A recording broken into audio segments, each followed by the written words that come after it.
So we'll begin. So we have 4 sessions, today 2, tomorrow 2. So I'll cover the mood of studying scriptures this morning and method of studying scriptures in the second session today. Then tomorrow morning, mood of teaching scriptures and later method of teaching scriptures. So total 4 sessions. And the first session is supposed to be importance of scriptures, the significance of studying scriptures, but I don't think it's needed for this beautiful Sangha of devotees. So I am not going to cover that. And there is one more also, art of learning shlokas. If you find that interesting and if you want to cover that also, then we'll somehow make some time for that. Are you interested? How many are interested in that? Art of learning shlokas? Oh my God. Yeah, we'll try to cover that also, some tips. And I'll speak less and you also need to contribute your understanding and maybe any questions and discussion points. I'll be happy. Okay. So let's begin. First, mood of studying scriptures. By the way, how many of you have attended this course of art of studying and teaching scriptures online till now? 1, 2, 3, 4, 5. Okay, not so many. 4, 5 only. Amongst 100. 5% is not a big percent. And every time I speak, something else only comes out. I may not speak same. So, let's begin with the mode of study. So, there are 5 potent forms of bhakti, as you know. One is sadhu sangha, associating with devotees. Next is nama kirtan, chanting the holy names of the Lord.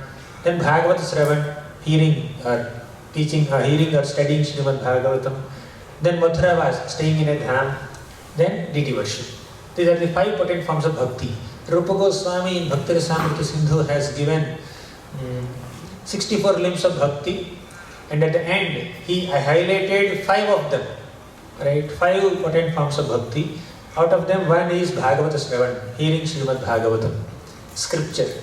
Interestingly, there are other 4 elements, right? Chanting, sadhu sangha, Sri Murti Shraddha Javan, deity worship, dham. All the description of all these other 4 elements are also present in Bhagavatam. So interestingly, this cream of all scriptures, Srimad Bhagavatam, describes the importance of other limbs of bhakti also, other potent limbs of bhakti. So now, let me begin with this statement. Reading scriptures or studying scriptures is not just an exercise of intelligence, but an experience of heart. If only we have that mood. So when we are sincerely studying Shastra or hearing Shastra, I am going to mix both, hearing and studying. So this is art of learning Shastra, you can say, the mood of learning Shastra.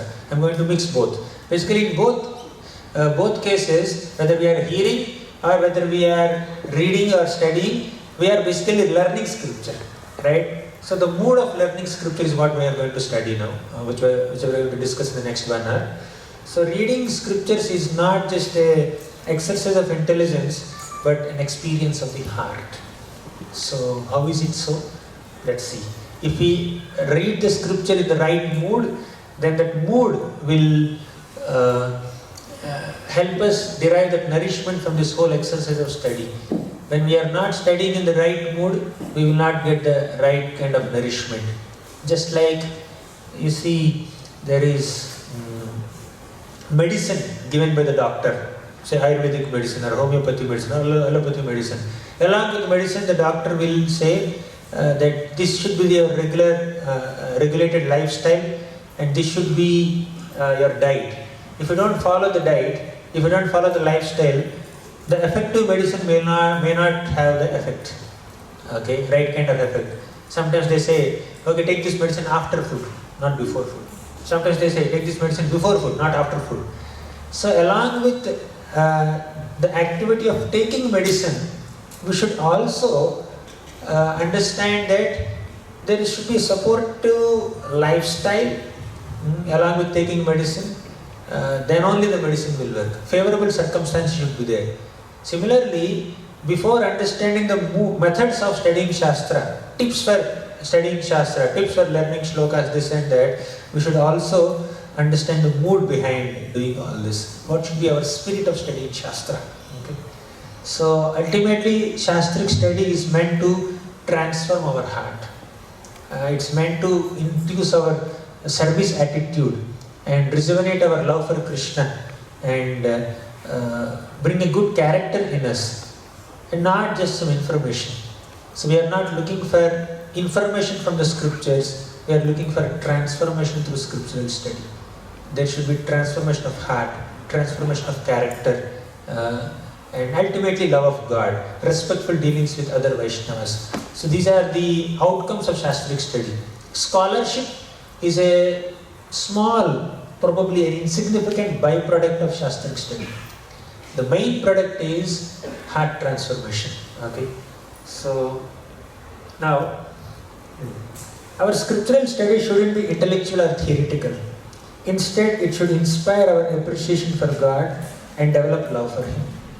Equipped with the right mood, we will find scriptural study soften our hearts and transform our character, which in turn increases the relish quotient of our Shastric study. When we are reading, it's not an academic exercise, it's not a scholarly exercise. It is a meditation on the qualities of Krishna. It's a meditation on the Nama, Rupa, Guna, Leela of Krishna.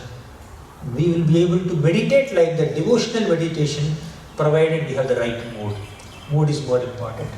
And one more important outcome of Shastric study should be, is like my personal understanding and opinion, we should bring in all our understanding of Shastra, basically our appreciation for Krishna's Nama, Rupa, Guna, Leela, in our private conversations with devotees.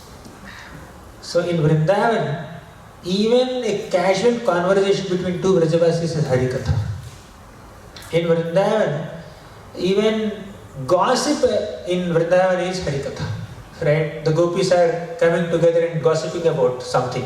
What is their gossip? The subject matter of their gossip is how Krishna came and he had stolen butter in their homes. This is the gossip, right? So even gossip in Vrindavan, a casual personal conversation between two Vrajavasis is the glories of Krishna, the qualities of Krishna. So this is how we should convert our interactions with other devotees into Krishna conscious conversations. I would say this is one of the most effective outcomes of sincere Shastric study. Right? When two devotees meet together, they may discuss 100 different things. Definitely service is one agenda, which is important, which is required, very good, nourishing. But apart from service related discussions, if we can also discuss the qualities of Krishna, your appreciation for Krishna, so that will nourish our relationships. So I would also see that Shastric study paves way for building our Vaishnava friendships, Vaishnava relationships also. Right? So let me tell you one. You know this popular shloka from the first canto of Bhagavatam, Atma Ramasya Munayo. How many of you know? Atma Ramasya Munayo Nirgrantha Apyurukrami Kurvantya Haitukim Bhaktim Itham Bhutaguno Harihi. Okay.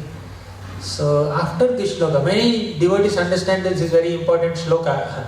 Mahaprabhu has given 61 explanations for this shloka in the Chaitanya Charitamrita. But I would say the shloka after this also is very important. You know what is that?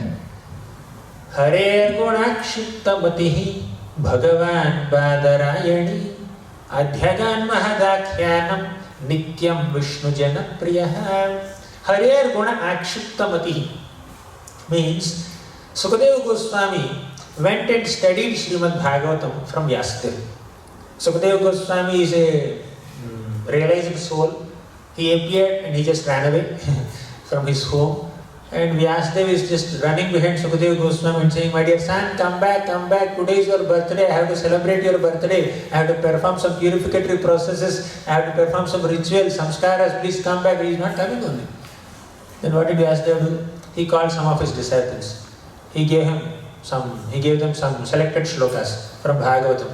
Go and recite in front of my son. And all these students of Vyasadeva, they went to Sukadeva Goswami, started reciting these shlokas from Bhagavatam that are describing the qualities of Krishna. Sukadeva Goswami heard these qualities of Krishna. He came back to Vyasadeva. Oh, you have written this book? I want to know more about this person. about whom you are describing in your shlokas, when he has heard entire Bhagavatam, he studied entire Bhagavatam. So when he studied Bhagavatam under the guidance of Vyasadeva, when he has heard Srimad Bhagavatam, Hare Guna Akshiptamatihi. By Bhagavatam study, Sukadeva Goswami's mind became completely absorbed in the qualities of Lord Hari. Adhyagan Mahadakhyanam Nityam Vishnu Janapriyaha. Then he became very dear to all the devotees. Nityam Vishnu Janapriyaha means Sukadeva Goswami has become very dear to Vishnu Janas, devotees. And the devotees became very dear to Sukadeva Goswami also. So by studying Srimad Bhagavatam, the outcome in Sukadeva Goswami's life is he became dear to devotees, devotees became dear to him. Means the loving bondings, friendship, affection between Vaishnavas will increase when we read Srimad Bhagavatam, when we study the Shastra. So one of the important outcomes of Shastric study is appreciation for other devotees for their appreciation towards Krishna. You studied Shastra, and you are sharing your understanding and appreciation of Krishna with other devotee, and he is sharing his understanding with you. So thus you develop appreciation for each other, and mutually you develop your appreciation for Krishna. So you are growing in your love for Krishna, and you are also growing in your loving bonding with each other. That is the outcome of Shastric study. Makes sense? Does it make sense? Okay. So we are trying to aim for this, apart from many other things. So understanding of the scriptures is proportional to the attitude with which they are studied. So when we study them with right attitude, naturally we will get the right outcome. So now, with that prelude, let me get into the topic. So our understanding of Shastra is not just a product of our study only. I read Bhagavatam, I understand Bhagavatam. I read Bhagavad Gita, I understand Bhagavad Gita. I read Upanishad, I understand Upanishad. Yes, reading is important, studying is important, systematic study is important. But apart from studying Shastra, apart from Swadhyaya, spiritual culture is very, very essential for us to understand Shastra. Okay. What is spiritual culture? Spiritual culture has 5 aspects. Sadhana, then Swadhyaya, then Seva, Sadachar, Sangha. 5 aspects, 5 S's. Right? So, Sadhana, there is an overlap amongst all these S's. Your Swadhyaya can be a part of your Sadhana also, but just for all practical purposes, let's try to separate them for a while. So, Sadhana, by Sadhana, what I am saying is, let's have chanting, morning program as part of Sadhana. Then Swadhyaya, we have some exclusive time for study, scriptural study. Sadhana means spiritual practices, Swadhyaya means scriptural study. Seva, all the services that you are doing, whether it is deity worship or cooking or whatever it may be. Then Sadachar, our etiquettes with other devotees, behavior, right, interactions. Then Sangha, the whole association in which we are living in. So all these 5 S's are important for our understanding of Shastra. Understanding of Gita and Bhagavatam are not just products of our sitting in one corner on a table with some table lamp and sitting with books. That's essential, that's required, but being in a part of spiritual culture is also needed. I met so many devotees who may not be very well read in scriptures in an external sense, but because they have been a part of such vibrant spiritual culture, they have spent decades, years and decades like being in a part of spiritual culture, doing their sadhana nicely, doing their chanting nicely, doing their services nicely, and hearing Bhagavatam nicely. Although they are not well read from an external sense, they are mature, they are more devotional, they have more love for Krishna, and they have more commitment to the path of bhakti. Their decision making is very refined, their dealings are very refined. You can see such quality in the attitude of a devotee, in the personality of a devotee, because of being part of spiritual culture. So, Shastric understanding is not just a product of our systematic study of Shastra. It's also a product of our sadhana. By chanting the holy names of Krishna nicely, you understand Bhagavatam nicely. By rendering services to devotees and getting their blessings, you understand Bhagavatam nicely. By having good culture and good behavior with other devotees, Sadachar, you understand Bhagavatam nicely, isn't it? So Bhagavatam understanding or Gita understanding is not just a product of our study alone. It is also a product of our Sadachar, our Sangha, our Seva, our Sadhana. Right? Because when we serve Vaishnavas, we get blessings from Vaishnavas. And that blessings will enable us to understand the Shastra better. Intelligence is not just sufficient. Shastric understanding is not just a product of intelligence only. Intelligence is required to some degree, but intelligence has a limited role to play. Blessings have a greater role to play. Services, they have a great role to play. Sadhana, Sadachar, they have a great role to play. So we cannot restrict our understanding of Shastra only to study of Shastra. You know, again, when in my college, there is one classmate. Once I went to his room and I asked him, I saw Bhagavad Gita there, Gita Press Bhagavad Gita. And he said, hey, you read Bhagavad Gita also? I said, yes, I read Bhagavad Gita. I read 13-14 times till now. My God, I didn't even read once at that time. I was 22. So, just 15 years back, I just asked him and he said, I read 13-14 times. But why are you in BMS? You know what a BMS? In our college, there is AMS and BMS. AMS is vegetarian mess, BMS is non-vegetarian mess. Okay? And why do you eat flesh? Why are you in BMS? Why do you watch all kinds of movies? Why do you speak all kinds of foul language? It's on Andhra and his language also is a little off. Okay? Okay. So he said, yeah, this is just for some philosophical understanding, just to get a perspective in life, just to, not even perspective, just some information, additional information. So that in my conversations with people, I can say, I know this also. That's all. Nothing to follow, nothing to apply, nothing to transform the self. So we have people who are scholarly in understanding of Gita, but hardly applied the teachings of Gita.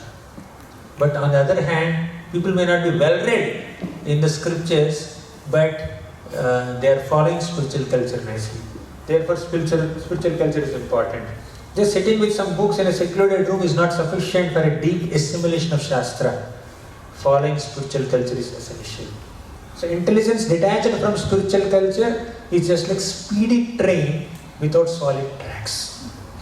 Here I saw trams. Okay, I was a little concerned. My God, how on this road, how can these trams run?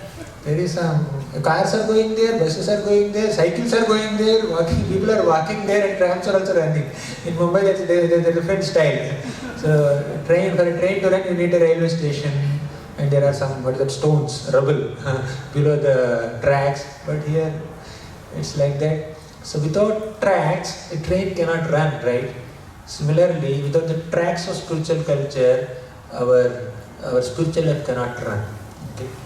So, now let's discuss the qualities of a good student of scriptures. So here is the main course. Okay, starters are over. We are getting the main course, and dessert we will serve later. So first, devotion versus intelligence, eagerness versus sense of urgency. We will go through all these 10 points one by one. You don't have to note down all the 10 points. So I am going to go through them one by one. First is devotion versus intelligence. Aham vedmi sukho vedti Vyaso vedti na vedti va Bhaktya bhagavatam grahyam Na buddhya na chatikaya. Lord Shiva said this shloka, Aham vedmi sukho vedti. I know Bhagavatam. Sukadeva Goswami knows Bhagavatam. Vyaso vedti na vedti va. I am not sure whether Vyasdeva understands Bhagavatam or not. Okay, Vyasdeva is author of Bhagavatam. He doesn't understand Bhagavatam. What's his logic? What is Shiva's logic? His logic is Bhaktya Bhagavatam Grahyam. He said in third line. Only by bhakti you can understand Bhagavatam. If you see Vyasadeva from the perspective of an incarnation of the Lord, if he is Lord, he cannot understand. If he is a devotee, he can understand. Right? Only devotees can understand. Even Krishna cannot understand himself completely. If he can understand himself completely, why would he come in the mood of a devotee, Srimati Radharani, as Lord Chaitanya Mahaprabhu? Because only Radharani understands Krishna more than Krishna understands himself. Krishna could not understand his own sweetness. So he desired to take the position of Radharani to experience his own sweetness. So only by bhakti you can understand Bhagavatam. So devotion is more important than intelligence. Right? So, na buddhyana cha tikaya. He said, buddhi, intelligence is not sufficient to understand Bhagavatam. Tika, different commentaries. Okay, to understand this Bhagavatam shloka, let me read so many tikas. Yes, you have to read as a part of your study. You read so many commentaries, that's fine. But na buddhyana cha tikaya, bhakti is important. If you have advanced intelligence, if you have so many commentaries, that doesn't ensure your understanding of Bhagavatam if you don't have devotion for Krishna. Right? So bhakti is important. So one more proof. Bhaktya mam abhijanati yavan yaschasmi tatvatah tato mam tatvato gnatva vishate tadanantaram. Even Krishna said clearly, only by bhakti you can understand. I will not elaborate on all shlokas. And you know this story. Lord Chaitanya Mahaprabhu met the South Indian Brahmana. How many of you know this story? So that I save some time. Okay. Lord Chaitanya Mahaprabhu met the Sri Rangam Brahmana there. He is reading Bhagavad Gita. He had tears in his eyes. Mahaprabhu asked, why are you crying? What are you doing? Then he said, I am trying to read Bhagavad Gita, but I am an illiterate person, uneducated person. So I cannot read properly. But still I am trying to read because my Guru told me to read. First point. Then Mahaprabhu asked, why are you crying then? He said, whenever I open the pages of Bhagavad Gita, I only remember Krishna playing the role of a chariot driver. How much Krishna loves his devotee, that he takes the menial role of a driver of his devotee. So remembering this quality of Krishna, remembering the bhakta vatsalyata of Krishna, tears automatically come from my eyes. To second point. First, he has submissiveness to Guru. Second, he has love for Krishna. Mahaprabhu, the speaker of Bhagavad Gita, in his past life, he said that whatever you understood from Bhagavad Gita is the essence of Bhagavad Gita. It is the conclusion of Bhagavad Gita. And he is saying this to whom? The person who never read Bhagavad Gita completely. Person who is an illiterate person. An illiterate person who is even unable to pronounce the shlokas of Gita is fully equipped with the essence of Bhagavad Gita, conclusion of Bhagavad Gita. And whatever he understood is the essence of Bhagavad Gita. Not whatever another illiterate person, another scholarly person understood. This illiterate person, whatever he understands is the essence of Bhagavad Gita. What does that mean? He has devotion for Krishna and he has submissiveness towards Guru. If you don't have submissiveness towards Guru, if you don't love Krishna, what's the point of reading entire Gita? That's what the speaker of Gita in the form of a sannyasi said. Okay? So bhakti is most important. That's the first qualification. Okay? But now, you may have a question. I don't have bhakti. Means I will not understand Bhagavad Gita. I will not understand Bhagavatam.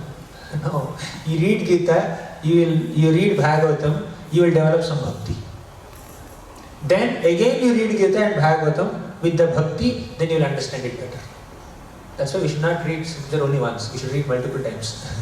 Right? The more we read, the more our devotion will increase and our absorption Shastra will increase and our understanding of Shastra will increase. So Bhagavatam if we study, then we will develop bhakti. You know that shloka? Yasyam Vaishruyamanayam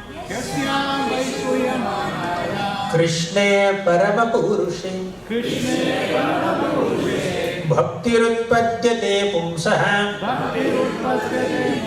Soka Moha Bhayapaha. If you hear Srimad Bhagavatam, your love for Krishna will be developed.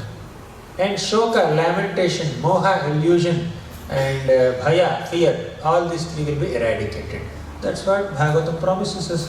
By reading Bhagavatam, we develop bhakti. When you develop bhakti, you will understand Bhagavatam better. Simple. I have envy. Can't I understand Bhagavatam? Yeah, you cannot, if there is envy.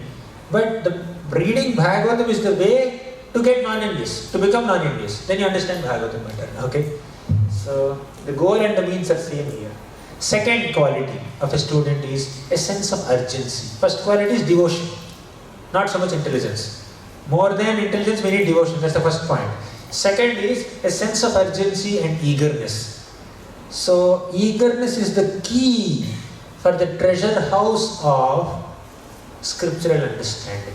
Okay, a sense of urgency. You want spiritual wisdom, then you take the key of eagerness, a sense of urgency, and then open the treasure box of scriptural wisdom. So we digest food to the degree we are eager. We digest food to the degree we are hungry for food. If there is no hunger, even if you eat so much, you cannot digest it.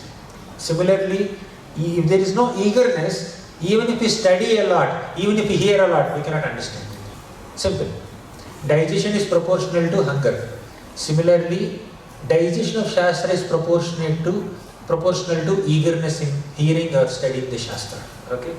So, all the sages of Naimisharanya are very eager. Susrushatamno vitanotu vidvan. They are very eager to hear. So that's their qualification. Then, and even Parikshit Maharaj also, with great sense of urgency is hearing. He only had 1 day, 1 week to live. And in that 1 week, he had only one agenda in life. That is to hear Harikatha. There's nothing else that is there in his agenda. In this 1 week I have to do this, I have to do that, I have to go here, I have to go there. No. 1 week totally dedicated to reading Bhagavatam from Sukadeva Goswami with great sense of urgency. So that made him a bona fide recipient of Bhagavatam wisdom. So when we hear Harikatha, when we study Shastra with a sense of urgency, with a sense of eagerness, then we assimilate it better. Next. Third quality is character and dealings. So, let's discuss these 2 shlokas in relation to character and dealings. We understand the scriptures to the degree our dealings, our behavior, our character is pure. Let's discuss this shloka. Tvaya khalu puranani setihasani chanadham akhyatanyapyadhitani dharma shastrani anyuta. So, the sages of Naimisharanya praised Suta Goswami in this way. What is the praise? Tvaya khalu puranani sa itihasani chanadha. My dear Suta Goswami, we have understood all the Puranas and Itihasas and scriptures because, number 1, you are anagha, you are sinless. Right? Following all 4 regulative principles. He is sinless. Second is Adhyatani, then Adhitani. Adhitani means you have studied them nicely. Adhitani. Adhyatani means you have explained them also. Because you are sinless, Anagha, because you studied nicely, Adhitani, you have also explained those scriptures to others, you are Akhyatani, therefore you are a qualified speaker of Bhagavatam. 3 qualities. Okay, Akhyatani, Adhitani and Anagha. Well studied and good at speaking and sinless. But these are external qualifications. What is Uta? Uta. Yani Uta. Yani Uta. I don't know, I need to see word to word meaning.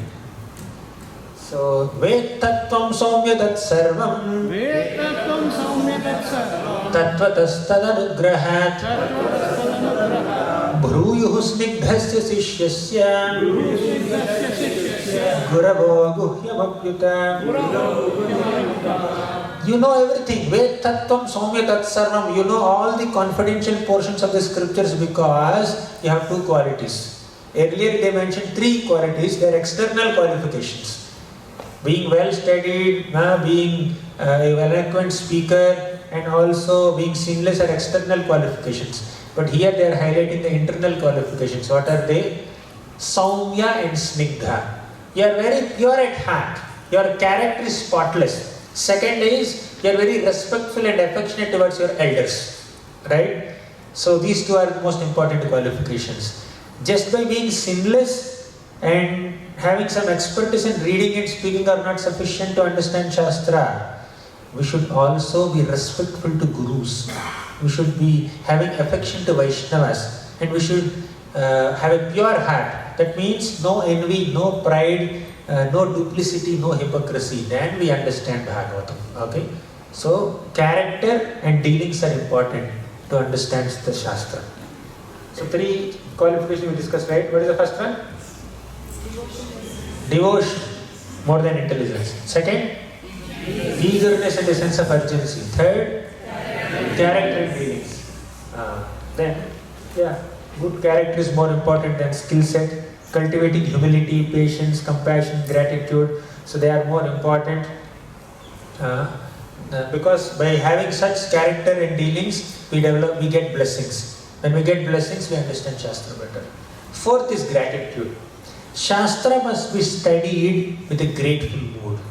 Let us be grateful to read the Shastra. Let us not think that it is my authority to read Shastra. I am a bona fide candidate to read Shastra. Of course, if I don't read, who will read? Right? Of course, it's our responsibility to read. If we don't read, who will read? In the sense of responsibility, we should read, but not in the sense of entitlement. We should not think that Shastric understanding, I am entitled for this Shastric understanding. I am supposed to know all the secrets. No, it may not be our adhikar. Whatever adhikar that we have is bestowed by our acharyas, by Prabhupada. We should be grateful to them. So it's the attitude of gratitude that attracts the attention of Krishna more than our knowledge, more than our scholarship, more than our academic capabilities. Right? So we should be grateful to receive an opportunity to read Bhagavatam. So Prabhupada had spent sleepless nights to write these books. Let me read them at least when I am awake. Right? So we should be grateful to Prabhupada. We should be grateful to all the Guru Varga and Acharyas for giving us this wealth of knowledge, wealth of scriptures. Okay? So that's gratitude. So many Acharyas have given commentaries. Vyasa has put all these books into writing. And he has appointed his disciples. Okay, you divide these Vedas into sections and subsections and propagate in your communities. So like that, so many sages have written so many commentaries. Say Ramanujacharya, Madhvacharya, and later we have Vishnu Chakravarti Thakur, Baldev Vidyabhushan, Bhaktisiddhanta Saraswati Thakur, Jiva Goswami, Sanatana Goswami, Rupa Goswami, Prabhupada. All these great Acharyas have given their wonderful explanations to all the scriptures. For us to understand the scriptures, we should be grateful to them, right? So when we gratefully read, when we gratefully study Shastra, we understand them better. Make sense? Then, fifth quality is humility and faith. We should have faith in Krishna's words. Krishna said in Bhagavad Gita, Ashraddha, when there is no Shraddha in a person, when there is no faith in the Shastra, we cannot understand Shastra. If we constantly doubt the Shastra, we cannot understand. And we have our own preconceived notions. This is how things are supposed to be. Even if somebody is saying something sensible, it will not go in because already its mind is full. Just like when you try to pour milk in a cup. There is a cup, you try to pour milk in it. Already there is water in it. What will happen to the milk? It will just overflow. Similarly, when there is no humility in us, okay, and our mind is filled with so many other preconceived notions and concoctions, even if pure Shastric knowledge is being poured into our minds or hearts, they will not be able to contain it. All the knowledge will just overflow because there is no humility to receive it. Right? Humility is the space inside. Okay, there is space inside, right? When you pour it, it will contain it. That humility is there. But instead of humility, there is pride there. There are so many other concoctions and different types of intellectual conceptions which are inspired by materialistic doctrines, atheistic doctrines. So when they are there, we cannot assimilate Shastra, right? So our minds are filled with prejudices. We cannot instill faith in the pure knowledge of Shastra. So when there is no Shraddha, we will not get Jnana, Vijnana. So Shraddhava labhate Jnana. Only with Shraddha we get Jnana. Then sixth quality is to be non-envious. Krishna said in Bhagavad Gita, Idam tu te guhyatamam pravakshyam yanasuyave. Idam tu te guhyatamam. I am going to reveal this confidential knowledge of Bhakti Yoga to you because you are anasuyave, you have no asuya. You have absolutely no envy. So, non-envy is a qualification to understand Bhagavad Gita.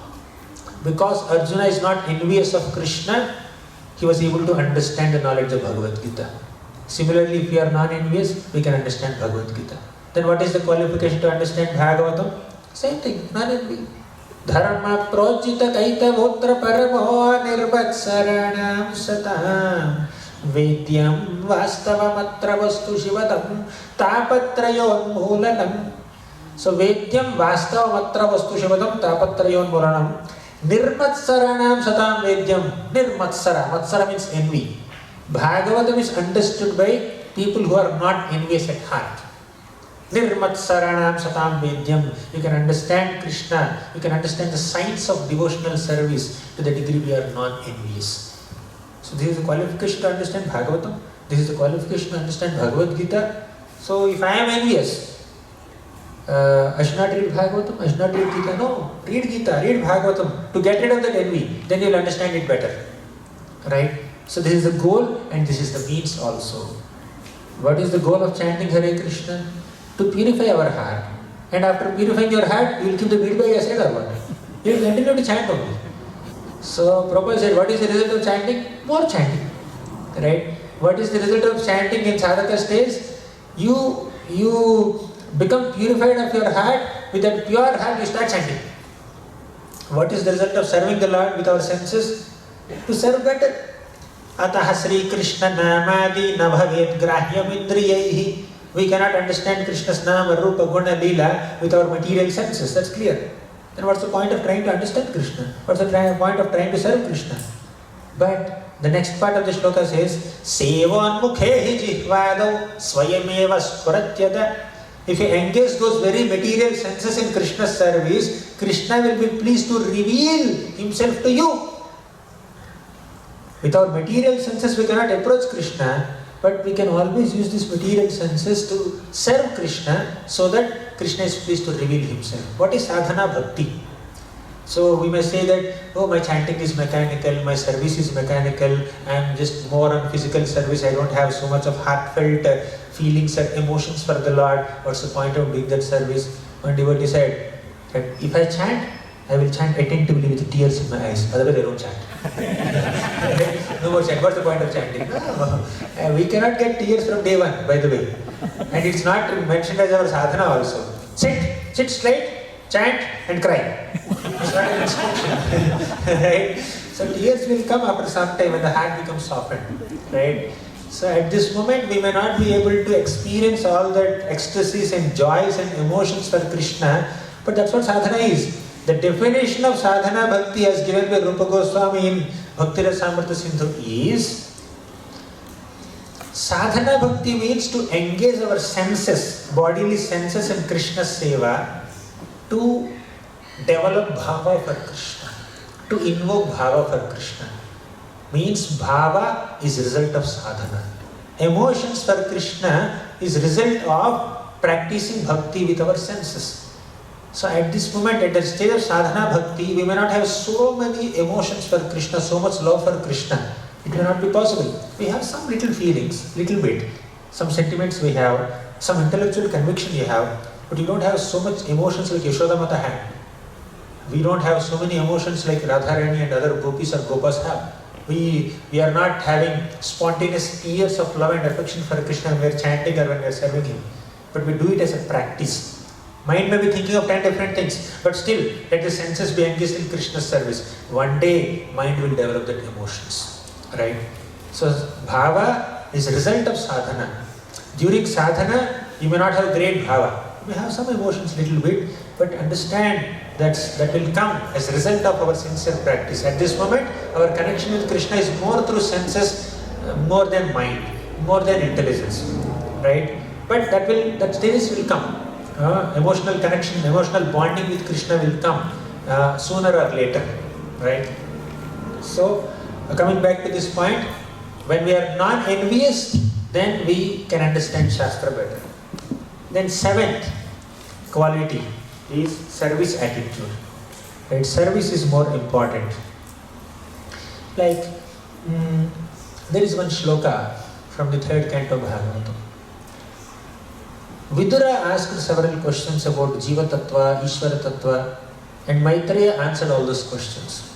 And Vidura said, my dear Maitreya, I am very happy, I am very grateful to you for revealing me this Tattva. Now I understand it intellectually.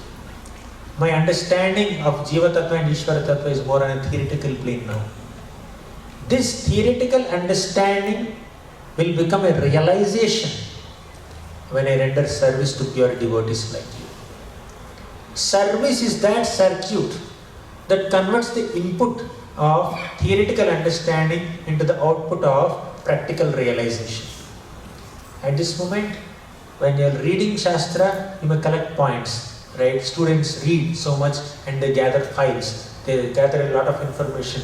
They gather a lot of knowledge, and the knowledge is stored in the different files in their memory. But we will be able to apply that in life. We will be able to realize that only when we render service. So when we are serving with other Vaishnavas, that service will give us sufficient opportunity to apply our knowledge, apply what we have learned in Shastric study.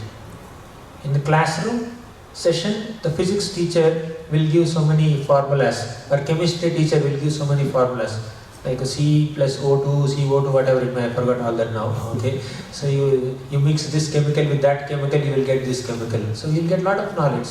But once you go to the lab and start using your hands and legs and eyes to mix the elements, then you will get greater realization. Okay, the gravitational force, what is the 9.8 should come, right? People will adjust scores accordingly. 10 it will become 10.3. So they will get only 9.2. So they will just try to adjust the scores like that. So when you are practically serving with devotees in the association of Vaishnavas, then we get to understand how much I have understood. Right? Theoretically I understood. I am not body, I am soul. But practically when we are dealing with other devotees, how much bodily conception we have, we will realize it. Okay?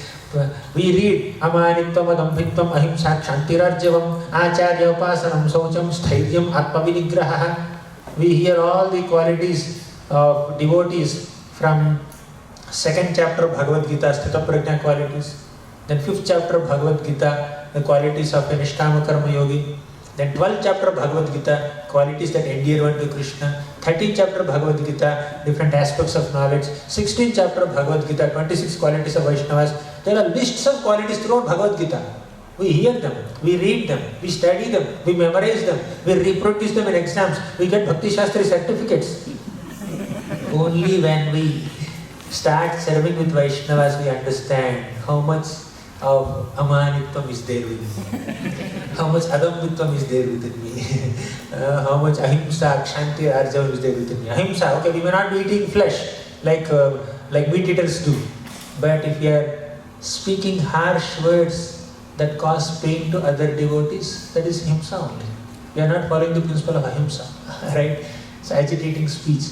So, interactions with devotees, especially rendering service with devotees, is the real test for our understanding of Shastra.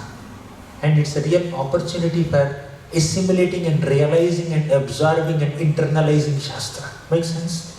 Right? So now let's see, Jiva Goswami. So Jiva Goswami is a great scholar. Great scholar is a very small word to describe his scholarship. Right? He has written 4 lakh original shlokas. Such a talented person. So, you know how he would write? In those days, people would write on palm leaves. Okay, he would pick up one leaf, take ink, and then write page number 1 and keep it there for drying. Ink has to dry, right? Meanwhile, he'll pick up another leaf, write page number 3 there. Whatever he has to write in page number 2 is already there in his mind. He doesn't need a proofreader. He doesn't need an editor. Right? He doesn't need rearrangement of paragraphs after completing. Nowadays when we are writing books or articles or open book essays as a part of the Bhakti Shastri Bhakti Vaibhav, right? You have to rearrange so many things, typing. Earlier at least we used to use pen and paper. I know if I don't write properly, I lose paper. But now typing only. Okay? You can just rearrange. When you are writing a paper, you write introduction. Oh no, it's good in the writing conclusion. When you write conclusion, it's good as an abstract. You write body, you rearrange the contents. All that opportunity the Jiva Goswami did not have. He only had palm leaves. So much processing. He'll write page number 1, keep it for drying. He'll write page number 3, keep it for drying. Then he'll pick up page number 1. By this time it is dry. He will turn it back and write page number 2. Meanwhile, page number 3 is dry. then he will turn it back and then write page number 4. That's how he wrote books. Such a great scholar, Jiva Goswami, you know what was he doing in the beginning of his life? He was an assistant, humble, menial servant of Rupa Goswami and Sanatana Goswami. He would collect palm leaves, process them, cut them. He would collect ink and he would make some brushes with pen to write. So this is the menial service that anyone can do. Sabji cutting, anyone can do. Washing your vessels, anyone can do. Right? Prasadam serving, anyone can do. Jhadu pocha, anyone can do. So when we are not hesitant to perform services that doesn't need specialization, okay, that is humility, right? Humility means to be willing to, there are many definitions of humility. One aspect of humility is to be willing to do any menial service without any identification of oneself with our designations, positions, talents, specializations and scholarship, right? Keeping aside all my specialities, designations, etc., and I just do some menial service that anyone can do, that doesn't require any special skill. That is humility. Jiva Goswami is doing that, menial, humble service. He did not say, hey, I also want to write book. Why don't you find someone else to cut palm leaf? He did not say that to Rupa Goswami or Sanatana Goswami. That humble menial service that Jiva Goswami had done equipped him with so many blessings that he became a transcendental author soon. Right? So we should not think that I should be doing only privileged activities. We should be willing to perform some background menial services also. Right? Yes, we should not waste time, but doing some humble menial service is not a waste of time. In fact, that is the best way of investing your time in something productive. We should not spend time, we should invest time. You understand? Time is the greatest wealth. Okay? Money, more valuable than dollars. So let's not waste it, let's not spend it. Let's invest it in humble service, menial service. It's not wastage of time. Okay? So Jiva Goswami is doing that. And the greatest wealth that we can acquire is humility. And with that humility only we will be able to chant the holy names of Krishna. And that's the essence of bhakti. Okay. So mode of approaching Guru is pranipata, pariprashna and shiva. Mode of surrender and relevant inquiries and service. You know this shloka, right? Tadvidhi pranipatena pariprashnena sevaya upadekshanti te jnanam jnaninaha tattvadarshinaha. So Krishna very expertly kept this pariprashna between two things, pranipata and seva. So generally you ask questions and you gather knowledge. That's a general trend of acquiring knowledge, right? Ask questions, get knowledge. That's education, yeah. But ask questions in the mode of submissiveness, pranipata, be respectful. We need to respect Vaishnavas, we need to respect gurus, respect teachers. Without that, whatever knowledge we have doesn't shine. And with respect, you ask questions, but after that you also try to serve them. Rendering service to them is also very, very important. So then the whole circuit will become complete. Just asking questions, gathering information, your knowledge remains theoretical.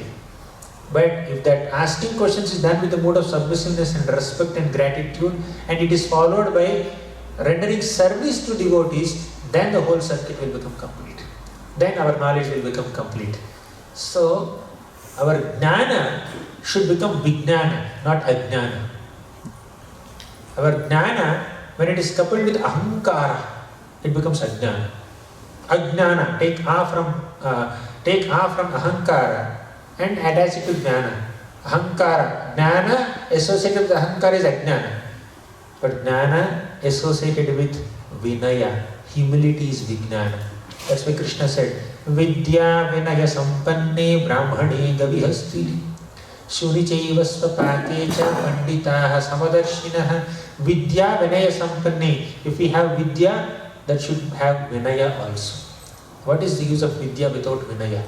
So what is the use of jnana without humility? So vinaya plus jnana becomes vijnana. Ahankara plus jnana becomes ajnana. That's not knowledge, it is actually ignorance.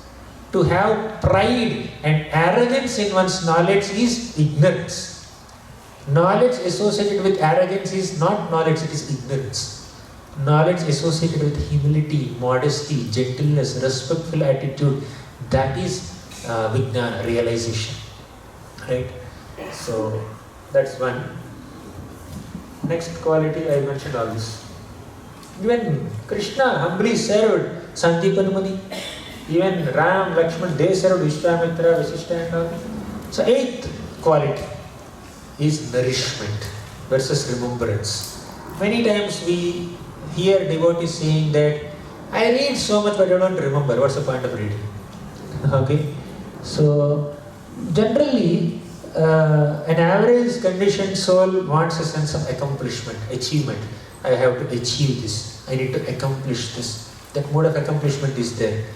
So when you invest 1 or 2 hours in reading something, at the end of 1 or 2 hours you don't remember anything. Means you have not achieved anything.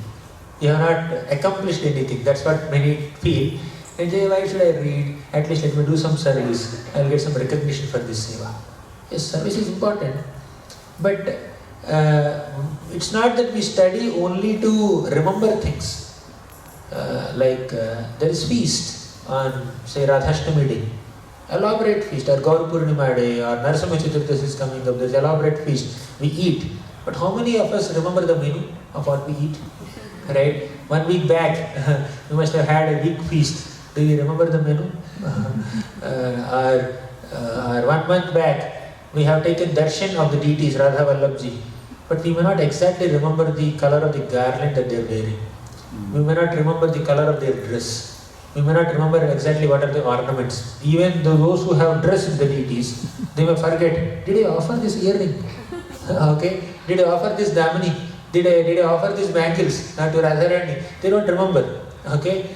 So we may do the service, but we forget. Right? We may take darshan, but we forget the color of the deities, color of the deity dress. We may eat something, prasadam, but we may forget the menu. Similarly, we may read something and we forget. Especially Kali Yuga people, definitely they will forget. Right? There is no doubt that we forget. But because we ate something, we are still alive. Last 10 days I ate something. I don't remember the last 10 days menu. But because I ate last 10 days, that's why I am surviving now. I am living now. Right? So similarly, in our Shastric study, memory and recall are very small elements. So the purpose or the goal of reading Shastra is not to remember Shastra, it's to realize Shastra. Knowingly or unknowingly, when you hear Shastra and read Shastra, there is some kind of transformation that is happening within.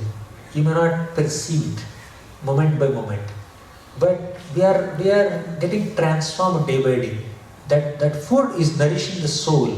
Although we don't remember what we are reading, but still that reading or that hearing, that studying is nourishing our soul, is bringing some transformation in the heart subtly, right? Which we will be able to perceive over a period of time. Oh, 2 years back I used to be very angry. Now my anger reduced. Wow. Or 3 years back I used to be really ambitious for this material enjoyment, that kind of material enjoyment. Now in these 3 years, I think my hankering for that material positions or possessions has reduced significantly, right? 3 years back, I did not have much etiquette with people, but now looks like my dealings are getting better. So like that we can perceive the transformation that is happening subtly within us over a period of time, right? Now, for example, just how many of you had this experience? 10 years back, you read one shloka from Bhagavad Gita. 10 years back, or 5 years back, you read one shloka. That purport you read. And now after 5 years, you are reading it again. In these 5 years, you have never read it. You never read it. But after 5 years, you are opening it again. And 5 years back, you had some kind of understanding of that shloka. Now, after 5 years, although you have not revisited it even once, there is an improvement in your understanding of that shloka. Have you experienced that? Yes. Why? What is the same purport, same shloka, same word, same book, same person. But what made that difference and improvement in understanding? That is, in these 5 years, we chanted 5 into 365 into 16 rounds of Hare Krishna mantra. In these 5 years, we attended so many festivals. We went for so many yatras. We served so many devotees. We received so many blessings. All this added to my understanding of that one shloka, although I never saw the shloka in the last 5 years. Right? So, like subtly, a lot of transformation is happening. Right? And in these 5 years, I have heard so many classes, Bhagavatam classes. All these are directly or indirectly are contributing to my understanding of that shloka that I read before. I may not even get a logical sequence of how did I understand this. I may not remember the history of developing this understanding.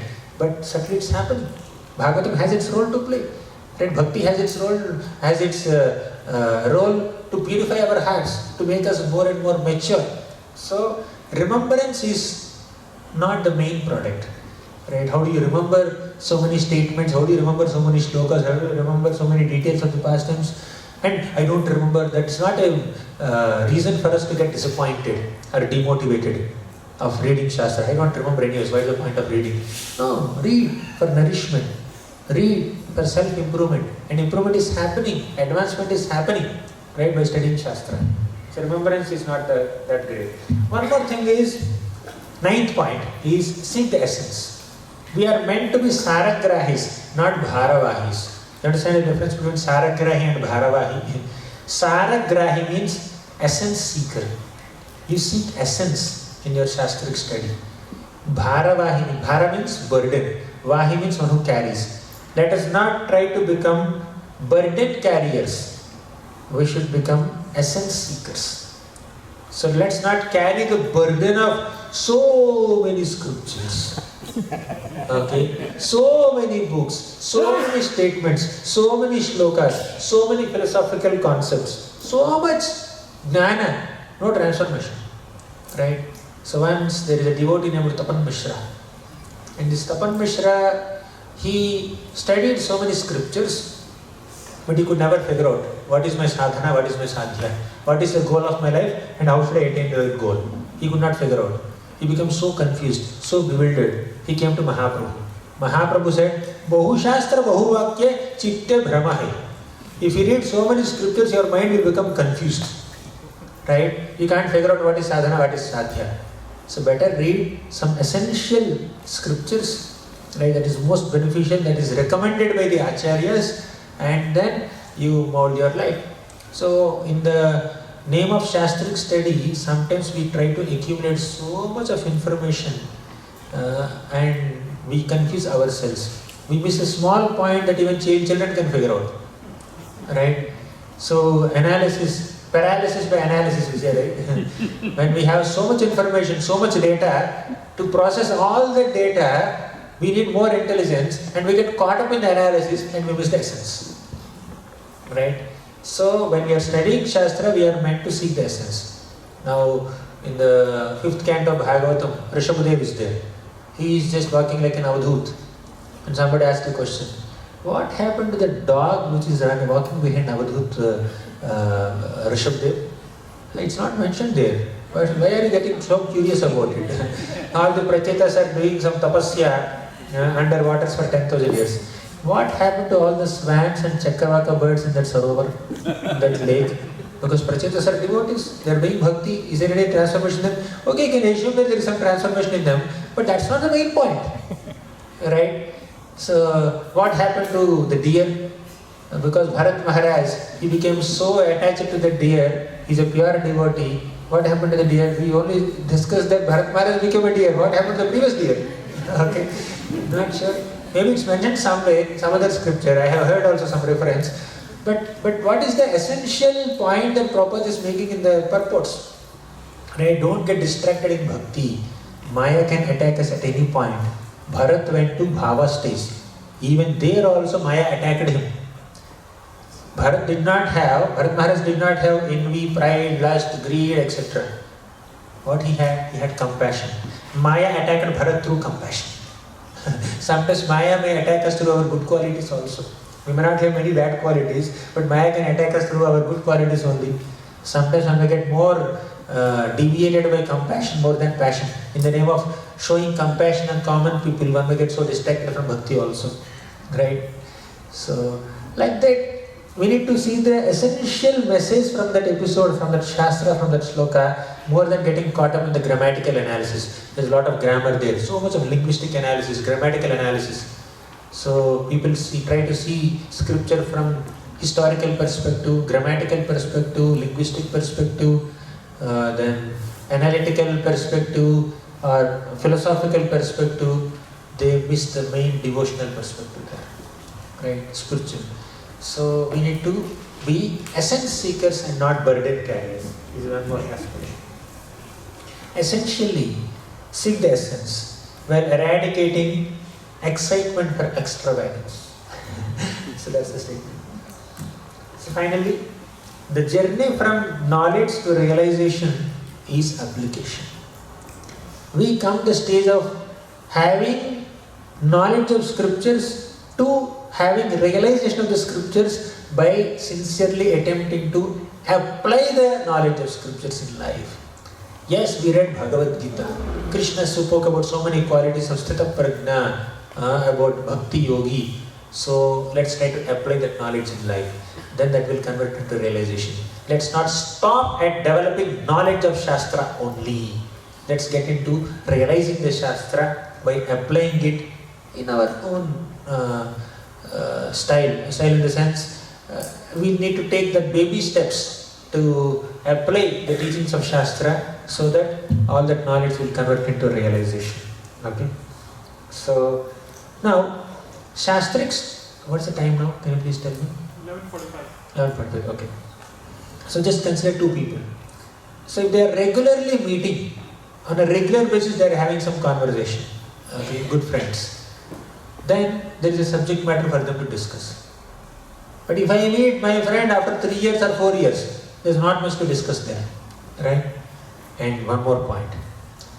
If my friend sees some malicious intentions in me, some kind of bad motives in me, he will not be comfortable to reveal his heart to me, isn't it? Do you reveal heart to a person, although you are closely interacting with that person? Do you reveal your heart to that person if you find some kind of bad motives in that person? Naturally no, right? Same is the case with Shastra. Bhagavatam or Bhagavad Gita, they are not just mere books, they are persons. Bhagavatam is Krishna personally. Bhagavatam is book form of person Krishna. So, he would not be comfortable to reveal all his inner secrets to a reader who is seeing the book once in a while. I read one chapter today and after 4 months I will read the second chapter. By the time I forget the first chapter, right? Again I begin the first chapter. Okay? So, if our frequency of interaction with Bhagavatam or Shastra is very less, Shastra does not have much to reveal to us. Second, if our motives in studying Shastra are not pure, then also Shastra will not reveal all the confidential secrets to us.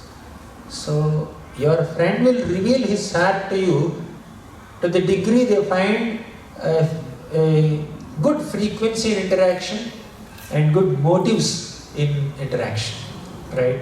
So, purity of interaction and frequency of interaction are important for understanding the heart of a person. Similarly, when we have regular Shastric study habit, then the Shastra is there to reveal many more things to us, right, on a regular basis. Secondly, we should have pure intent. Let me read this Shastra not to become a scholar, not to become an academician, not to become popular. Name, fame, money, prestige, gaining all these things should not be the motive of studying Shastra. The motive of studying Shastra is to develop genuine inspiration to practice bhakti, to transform one's character. The motive of studying Shastra is to develop that service attitude, okay? To get inspiration from all the personalities of Bhagavatam like Kunti Maharani, Bhishma, Pandavas, then Draupadi, then Ambarish Maharaj, Prithu Maharaj, Gopis of Vrindavan, Yashoda Mata, Devaki Mata. So many characters are there in Srimad Bhagavatam. By reading Bhagavatam, I should just try to equip myself with all the lessons that the activities of these personalities are revealing to me.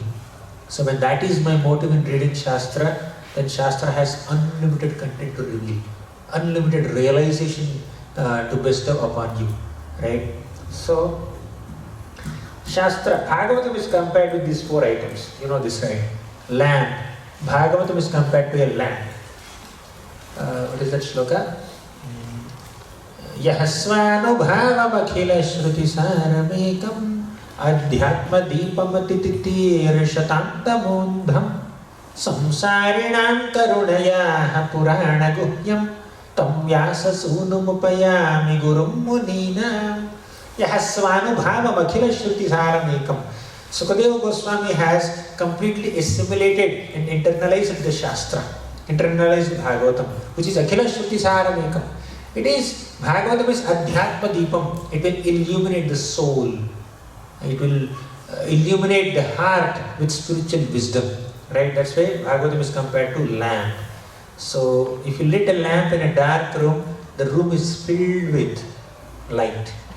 Similarly, if you lit the lamp of Bhagavatam in your heart, it will destroy the ignorance, just like lamp destroys darkness. Second, Bhagavatam is also compared to a sun. You lit a lamp in one corner of a room, that will not illuminate the entire universe.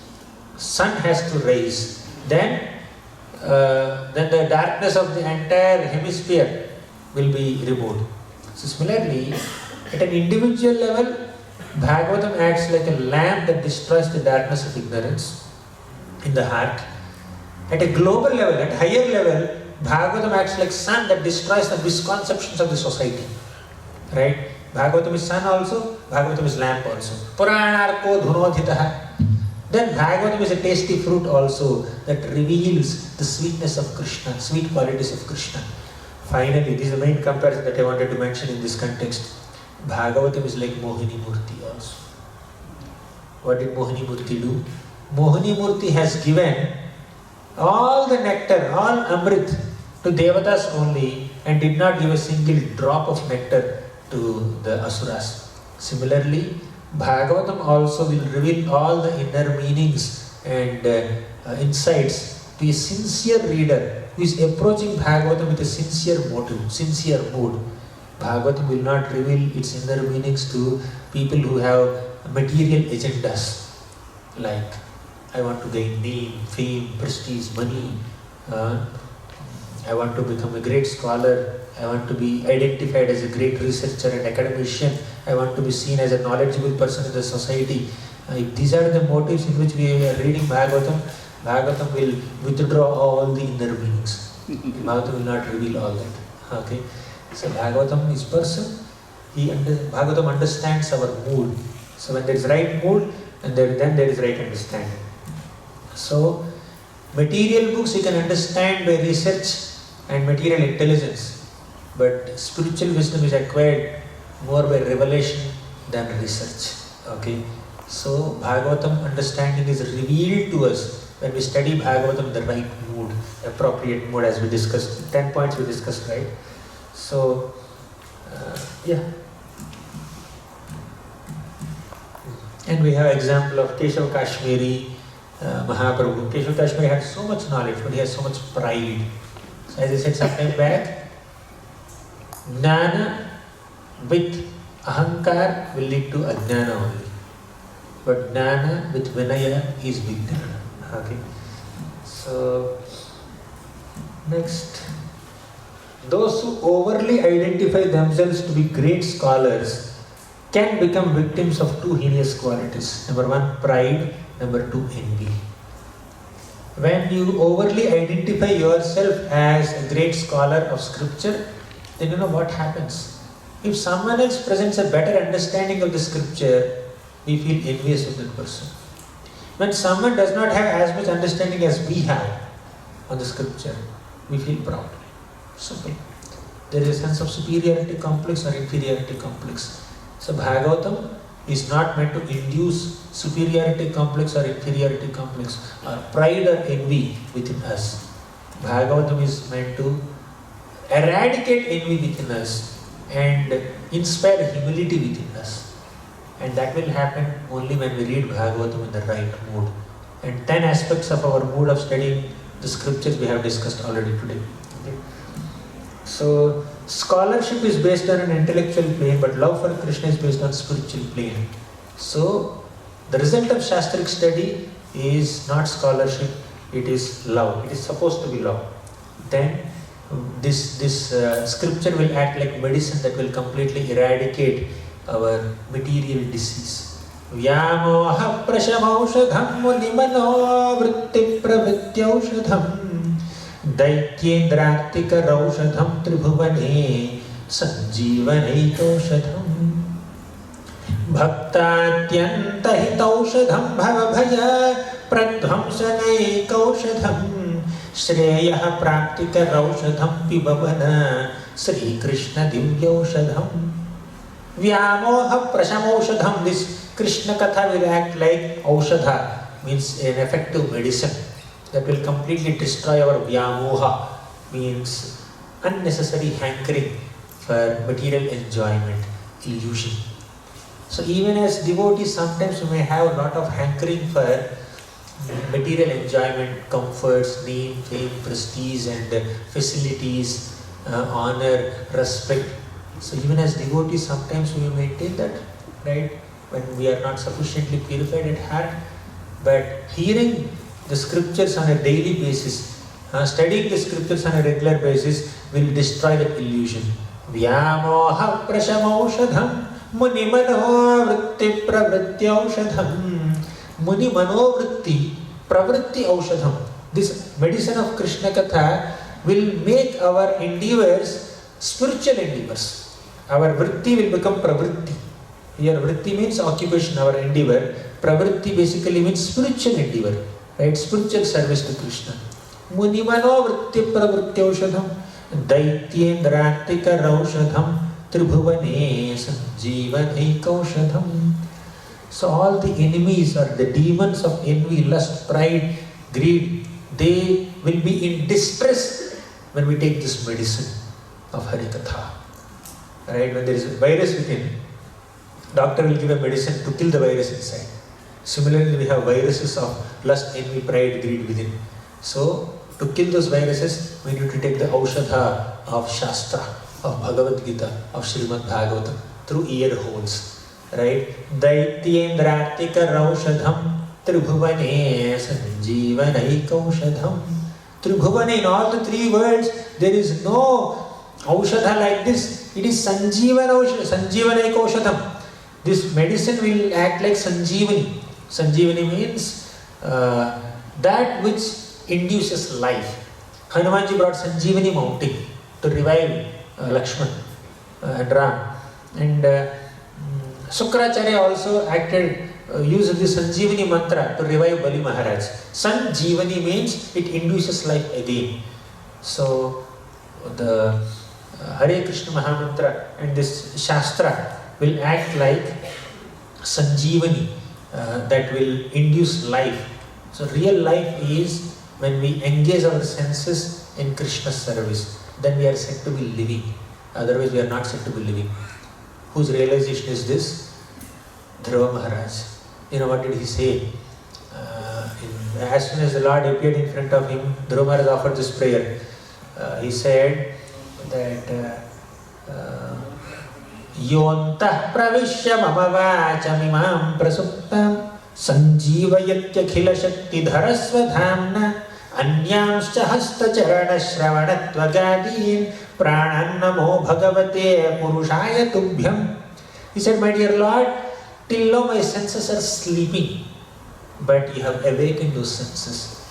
Why his senses are sleeping? He is doing so many things before meeting Narada Muni, before receiving the Lord also. But as long as the material senses are acting on a material plane, they are said to be sleeping. But as soon as we engage the material senses in Krishna's seva, they are said to be awakened. They are in a wake-up state. That is called real Sanjeevani, bringing them to life. Okay, they are sleeping or they are dead. Senses that are engaged in sense gratification on a material plane are dead senses. But senses that are utilize it for its real purpose of pleasing the master of senses. Hrishikena Hrishikesha Sevanam Bhakti Ruchyate. When we engage our senses in Krishna's seva, then they are said to be living senses, right? By hearing Harikatha, by studying Shastra, by hearing Shastra only, we get that inspiration to engage our senses in Krishna's seva, right? Then Bhaktatyanta hitaushadham bhava-bhaja pradvamsanaikaushadham.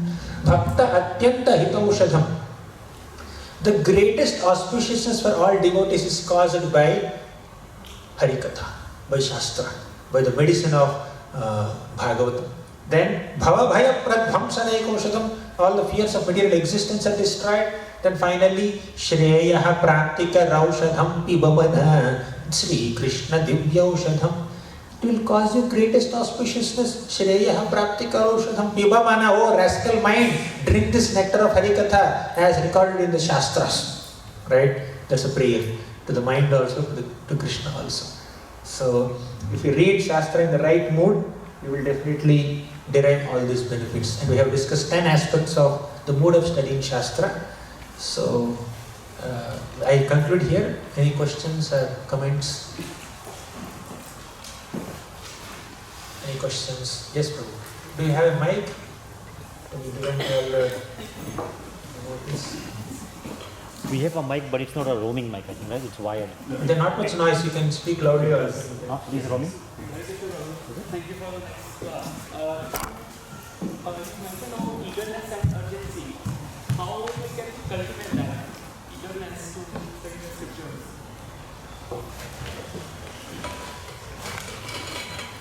All these sessions are there to cultivate that eagerness. Okay? So to cultivate that eagerness only, devotees are organizing such sessions of importance of Shastric study. Morning Bhagavatam class is there to cultivate that eagerness. And also we can cultivate eagerness by seeing devotees who are eager to hear Shastra. Many devotees are very, very eager. Seeing them, I get very enthused. Oh my God, this devotee has so much taste for Harikatha. Seeing them, we'll also get eagerness. Secondly, when we hear the stories of great devotees like Parikshit Maharaj, his eagerness to hear Harikatha. Then Yudhishthira Maharaj, his eagerness to hear from Narada Muni. Vidura's eagerness to hear from Maitreya Muni.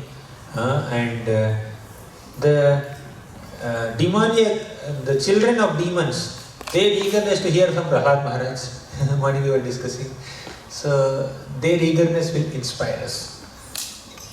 As far as sense of urgency is concerned, basically Krishna says in Bhagavad Gita, Janma Mrityu Jara Vyadhi Dukha Doshanu Darshanam. Okay.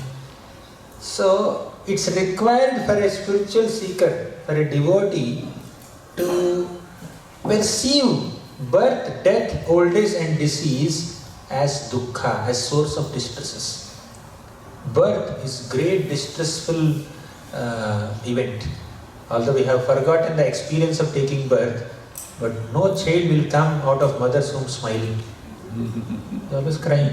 So much blood and all over the body, and then so much of pain. Mother is experiencing pain, child is also experiencing pain, and others around, they are experiencing anxiety, right? In one sense, birth is definitely painful. Death definitely painful. Okay, so disease painful, old age painful. So birth, death, disease, old age, you need to perceive them as painful experiences. So when we remember that, definitely there is a sense of urgency. I may die at any moment. At least Parikshit is given 1 week notice. We don't know how much notice we have. I may die at any moment. Okay, so there is a sense of urgency. Okay, and if you just calculate, Prahlad Maharaj's calculation is there. Out of 100 years, 50 years we will sleep, and 10 years we do that playing, this and that. Hardly this much time is available. Just like a student has to write an exam on Monday. Today is Saturday.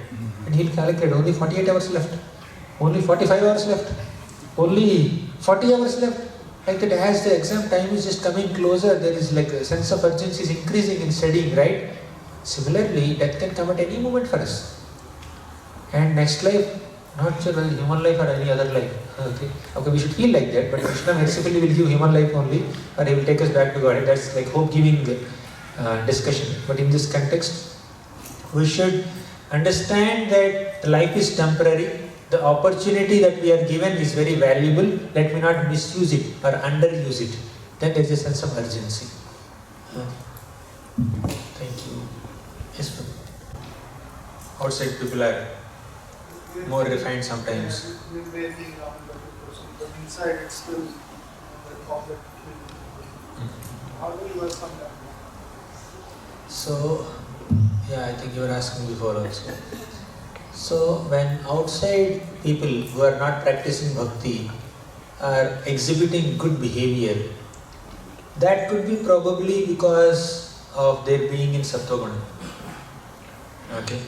Sattva-guna inspires them to be good, do good, be honest, be truthful, okay, be polite, very gentle, not harsh, anudvegakaram vakyam, okay, they're humble, they're modest, all that. But sometimes while practicing bhakti also, we may read the Shastra, but we may not be able to show all these good qualities of humility, compassion, gentleness, politeness, etc.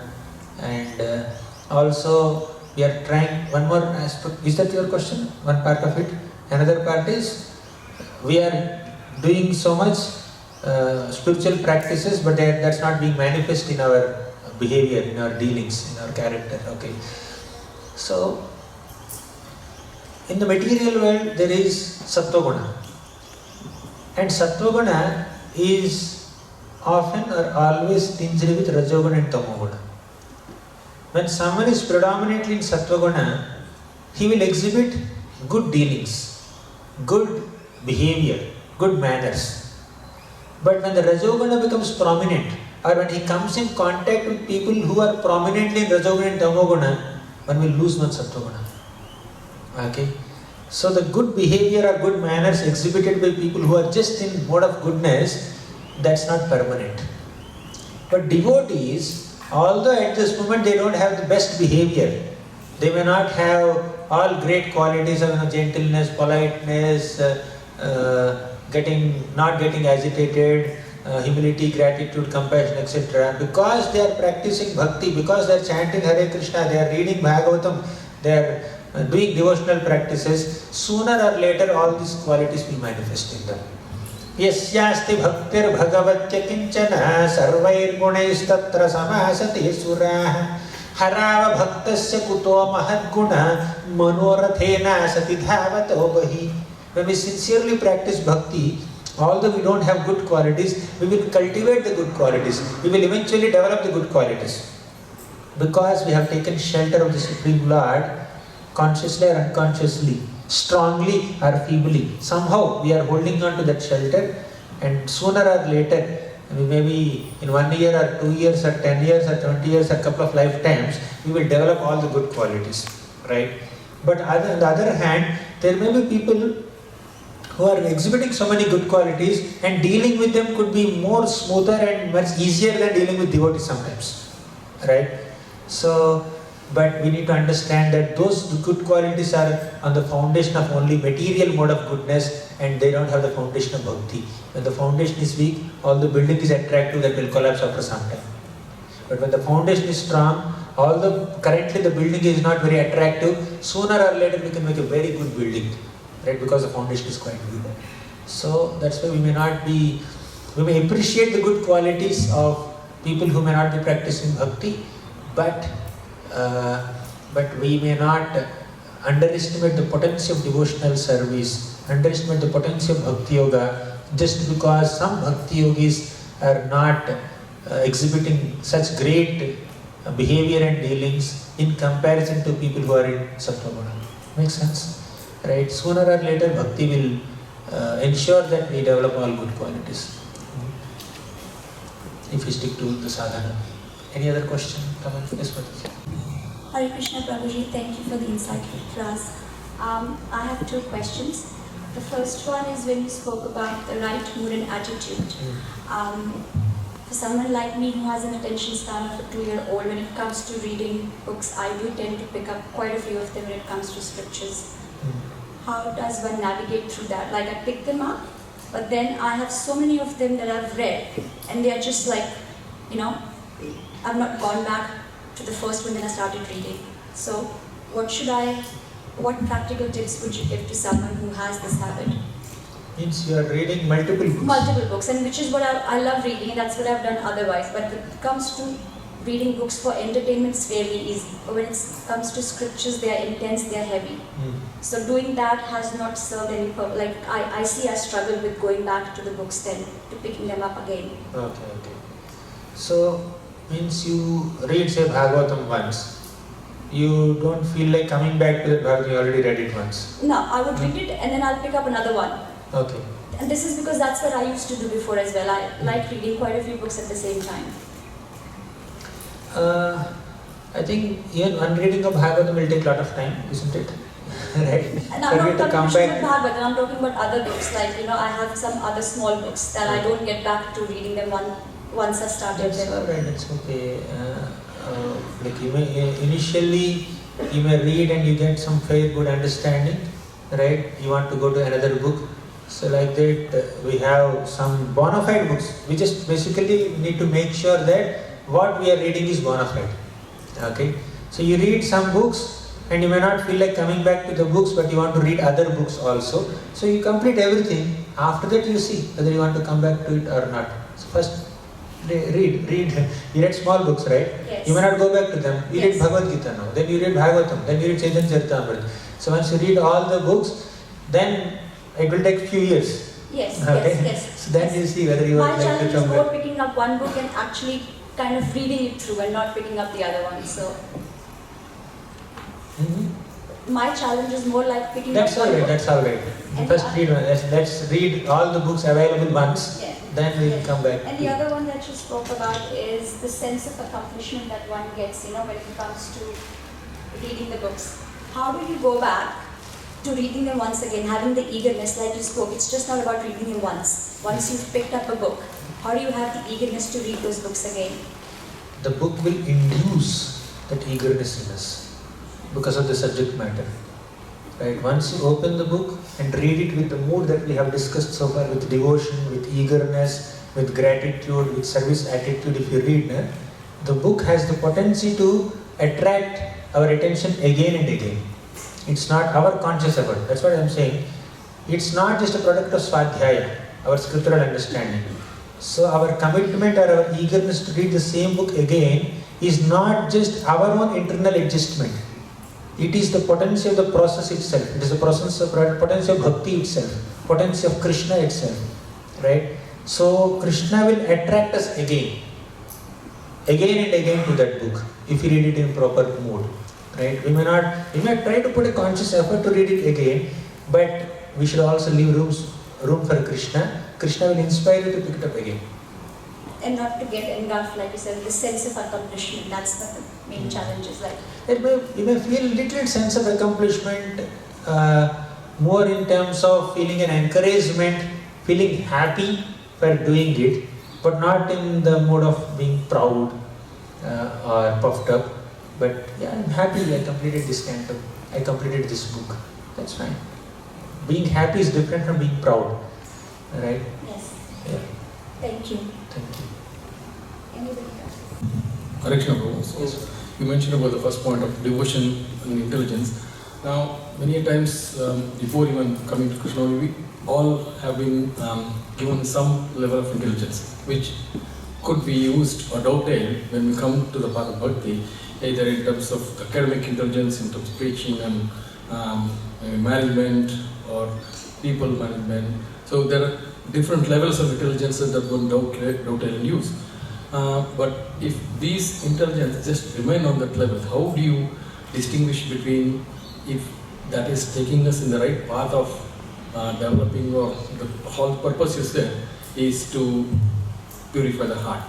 Is that happening, or does that continue to remain?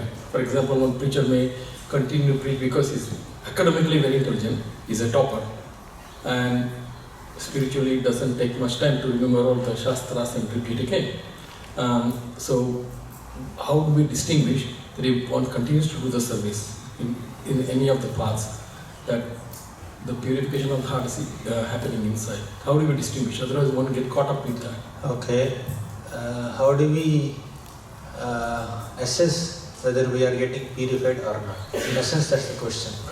At morning also one devotee asked this question. Basically we need to have an honest introspection.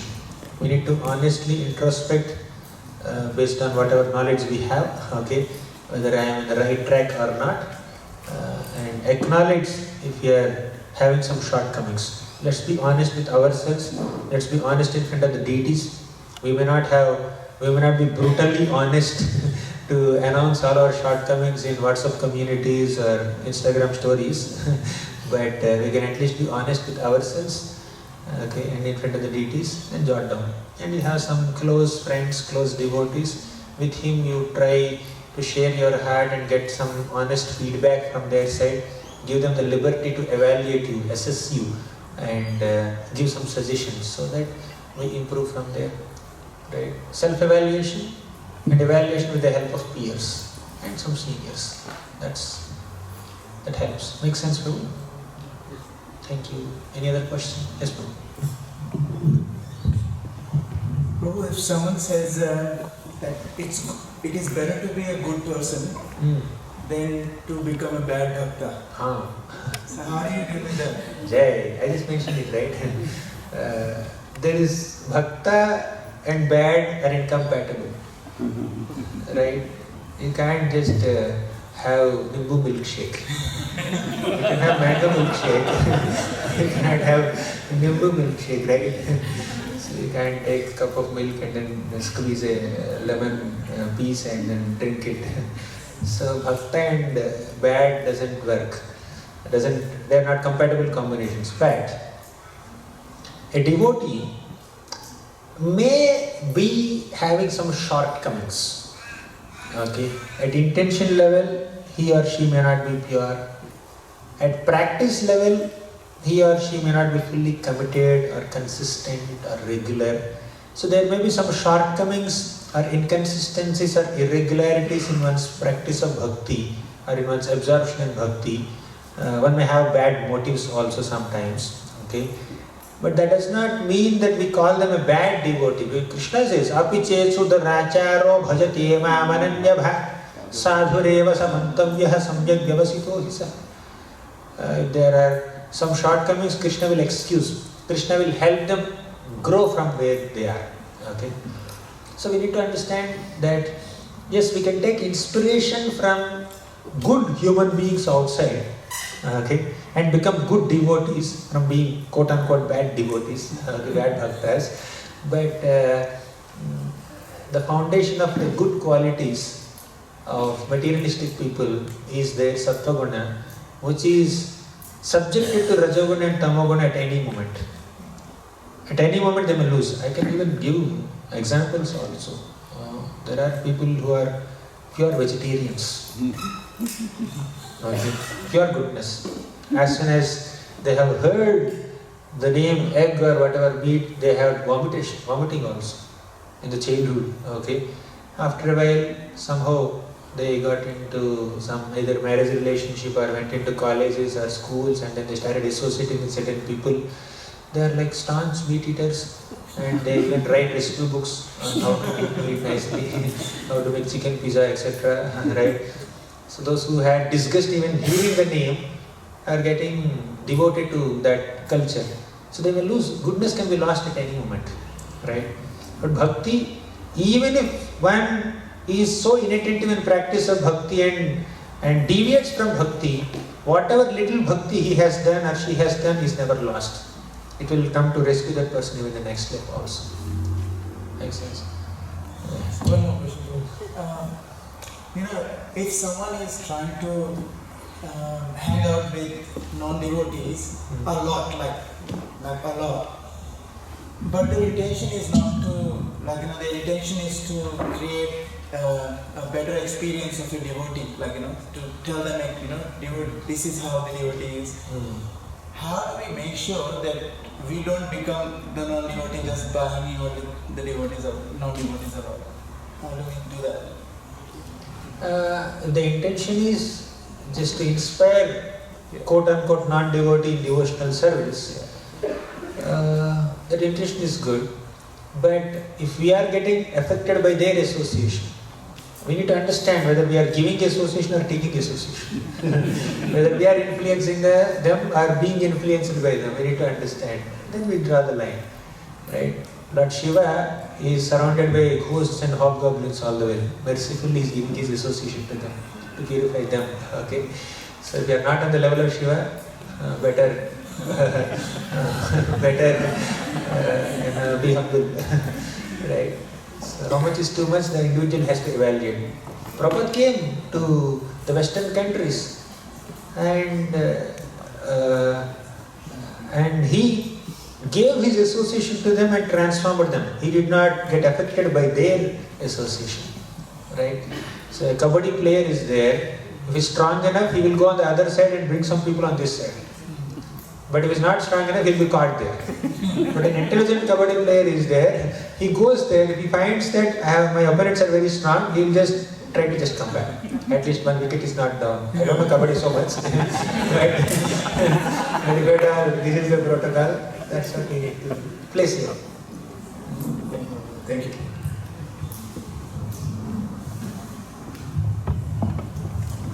Any question? There's one in the way. Two. Hare Krishna Prabhuji. Yes, Prabhu. How to assess the level of surrender? How much one is surrendered to Krishna? The level of surrender. Okay, Prabhu, you can understand. You can say it better. But still, because you asked, I'll try to say. One can assess the level of one's surrender by honestly identifying how much are we hankering for credit for our activities. There are many parameters for assessment, okay? But one parameter is, am I still having this sense of doership? When there is sense of doership, that will naturally lead to sense of enjoyership. When I think I am the doer, the resultant mentality of that thinking is, I will also think I am the enjoyer. I am the doer and I am the enjoyer. How much am I being liberated from this mentality of being doer and enjoyer, controller? So when we are actually surrendered, or when we are trying to surrender, our sense of doership, our hankering for credit, name, fame, credit, and our sense of enjoyership will be diminished gradually. So that's like one parameter to test, right? All these are like products of the three gateways to hell that Krishna says, right? Trividham narakasyedam dvaram nashanamatmanah kamaha krodhaha tatha lobhaha tasmad etatrayam tyajet. Kama, intense desire, lobha, greed, then krodha, anger. When desire is not fulfilled, then there is anger. So, how much am I desiring to enjoy in a material plane? How much am I considering myself the doer of my activities without transferring the credit to Guru, Krishna and Vaishnavas? Okay? So, all these are actually ways of assessing our surrender. There are so many parameters, but I just said a couple of them. Thank you. Any other question? Yes, Prabhu. How much time should we take Q&A? Please let me know. We have plenty of time, Prabhu. Hare Krishna Guru. Thank you for being here and presenting. I've got two questions. One is regarding the application. You mentioned that, so while reading, there will be many points and to be applied, and even with the sense of urgency, I may not be able to apply all those points in one go. So how to take this? Right. We will discuss more of it in the method of study in the afternoon. Today is more like preparing consciousness, this morning session. Afternoon session will be more like actually knowing how to study, method of study.